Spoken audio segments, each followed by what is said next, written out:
Nung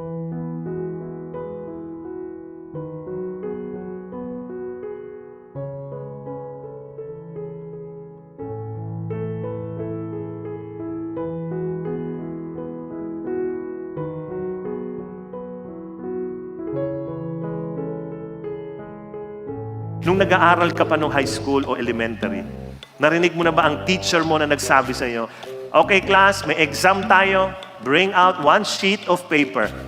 Naalala niyo yon?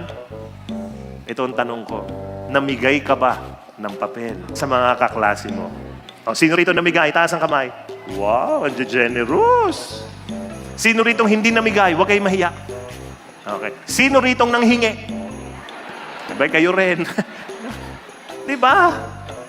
Alam nyo, ako noon, nung elementary, pag sinabi nung teacher, obedient ako labas ako kagad. Tapos lalapit yung kaklase ko, penge. Ito yung mga penge, no? O yan. Pero yung mukha ko, kitang-kita mo, sama ng mukha ko. Hingi na hingi, kakalabit pa. O ilan? No? Inuubos nila yung papel ko Kasi hindi nagdadala. Araw-araw, pag may exam, hingi na naman. No, bring out one sheet of paper, hingi. Dumating ang point, ayoko na maigay. Bakit? Naubusan ako. Kaya nung nagsalita yung teacher, bring out one sheet of paper, ako talaga, hinihintay kong kumuha sila sa iba, wag na sa akin. Naging kuripot ako. Hinawakan ko yung meron ako. Pero alam nyo ba, pag uwi ko ng bahay, nagulat ako.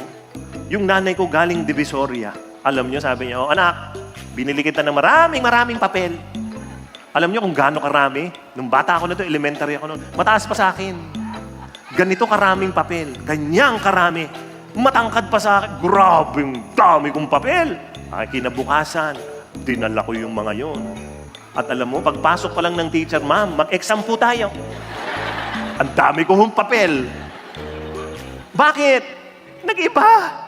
Ang dami ko In order to share more, you must see more. Again, your Father knows what you need.